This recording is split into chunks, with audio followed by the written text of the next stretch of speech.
साल था 1912। अटलांटिक समंदर की बर्फानी रात अपने अंदर एक ऐसा राज छुपाए बैठी थी जो आने वाले 100 साल तक दुनिया को बेचैन रखने वाला था। समंदर की सियाह सतह पर एक देवकामत जहाज आहिस्ता आहिस्ता आगे बढ़ रहा था। उसकी जगमगाती रोशनियां दूर से किसी तैरते हुए शहर जैसी महसूस होती थी। लोग इसे कभी ना डूबने वाला जहाज कहते थे। टाइटैनिक इंसानी गुरूर, दौलत और जदीद टेक्नोलॉजी की सबसे बड़ी अलामत। लेकिन तारीख की कुछ कहानियां ऐसी होती हैं जहां हादसे सिर्फ हादसे नहीं होते, जहां हर मुस्कुराते चेहरे के पीछे एक अनजाना खौफ छुपा होता है। और टाइटैनिक की कहानी भी शायद वैसी ही थी। 10 अप्रैल 1912 इंग्लैंड के साउथहैम्पटन पोर्ट पर हजारों लोग जमा थे। अमीर ताजिर, गरीब मुसाफिर, नई जिंदगी के ख्वाब देखने वाले खानदान। हर शख्स की आंखों में उम्मीद थी। लेकिन इसी हजूम में कुछ चेहरे ऐसे भी थे जिन्हें शायद अंदाजा था कि यह सफर उनकी आखिरी मंजिल बनने वाला है। टाइटैनिक सिर्फ एक जहाज नहीं था, यह बरतानवी ताकत का ऐलान था। उस जमाने की सबसे बड़ी shipping company white star line ने इसे तामीर किया था। कहा जाता था कि इसकी साख्त इतनी मजबूत है कि खुद खुदा भी इसे नहीं दबो सकता। और शायद यहीं से वो गुरूर पैदा हुआ जिसने पूरी दुनिया को हिलाकर रख दिया। जहाज के अंदर की दुनिया किसी शाही महल से कम नहीं थी।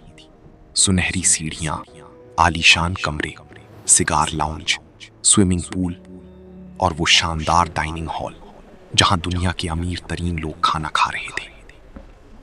ऊपर मौसीकी बज रही थी, नीचे इंजन गरज रहे थे और सामने बर्फीले समंदर की खामोश गहराइयां किसी अनजाने लम्हे का इंतजार कर रही थी। लेकिन कहानी यहां खत्म नहीं होती। तारीख का सबसे बड़ा सवाल आज भी वही है, क्या टाइटैनिक वाकई एक हादसा था या फिर ये इंसानी लालच और साजिश का ऐसा खेल था जिसमें हजारों जिंदगियां कुर्बान कर दी गई? क्योंकि कुछ मौर्रिखीन एक निहायत खौफनाक नजरिया पेश करते हैं। उनके मुताबिक जो जहाज डूबा था वो असल टाइटैनिक था ही नहीं, बल्कि उसका जुड़वां जहाज ओलंपिक था। ओलंपिक टाइटैनिक का सिस्टर शिप, तकरीबन एक जैसा डिजाइन, एक जैसी साख्त और एक जैसा खुजम। लेकिन एक फर्क था, ओलंपिक पहले ही एक बड़े हादसे का शिकार हो चुका था। इसकी मरम्मत पर बेहद खर्च आने वाला था। कंपनी शदीद माली नुकसान में जा रही थी। और फिर कुछ लोगों के मुताबिक एक खतरनाक मंसूबा बनाया गया। कहा जाता है कि दोनों जहाजों को खुफिया तौर पर बदल दिया गया।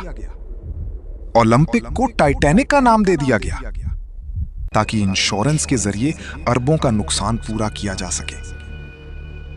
सुनने में यह किसी फिल्मी कहानी जैसा लगता है, लेकिन जब लोग सबूतों को जोड़ते हैं तो यह राज और भी खौफनाक महसूस होने लगता है। कुछ मुसाफिरों ने दावा किया था कि रवानगी से पहले जहाज में अजीब तब्दीलियां देखी गईं। कई अमीर अफराद ने आखिरी लम्हे में अपना सफर मनसूख कर दिया।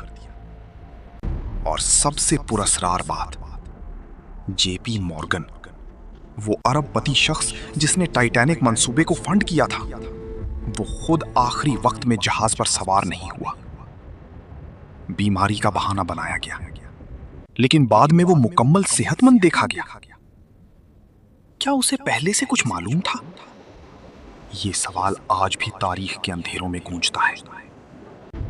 14 अप्रैल 1912 रात तकरीबन 11:40। समंदर मुकम्मल पुरसकून था। हवा खामोश और टाइटैनिक पूरी रफ्तार से बर्फानी पानियों को चीरता हुआ आगे बढ़ रहा था। फिर अचानक निगरानी पर मौजूद एक मल्लाह चीखा, आइसबर्ग राइट अहेड। वक्त जैसे रुक गया। जहाज को मोड़ने की कोशिश की गई, इंजन उल्टे चलाए गए, लेकिन बहुत देर हो चुकी थी। बर्फानी पहाड़ ने जहाज के पहलू को चीर डाला। पहले किसी को खतरे का एहसास ना हुआ। लोग मौसीकी सुन रहे थे, खाना खा रहे थे, हंस रहे थे। लेकिन नीचे समंदर का बर्फ जैसा ठंडा पानी आहिस्ता आहिस्ता जहाज के अंदर भरना शुरू हो चुका था। और फिर वो लम्हा आया जब नाकाबिले गर्क टाइटैनिक ने घुटने टेक दिए। अफरा तफरी फैल गई। औरतें और बच्चे लाइफ बोट्स की तरफ भागने लगे। अमीर और गरीब के दरमियान फर्क खत्म होने लगा, लेकिन सबके लिए जगह मौजूद नहीं थी। 2000 से ज्यादा लोग जहाज पर मौजूद थे, मगर लाइफ बोट्स आधी तादाद के लिए भी काफी नहीं थी। आज भी लोग पूछते हैं, इतनी बड़ी गलती आखिर कैसे हो सकती थी? क्या ये सिर्फ गफलत थी, या किसी को पहले से मालूम था कि जहाज वापस नहीं आएगा? जैसे जैसे टाइटैनिक समंदर में डूब रहा था, वैसे वैसे इंसानी गुरूर भी बर्फीले पानियों में दफन होता जा रहा था। और सबसे खौफनाक मंजर शायद वो था जब जहाज का बैंड आखिरी लम्हों तक मौसीकी बजाता रहा। चीखें, अंधेरा, शदीद सर्दी और बर्फ जैसे पानी में डूबते सैकड़ों इंसान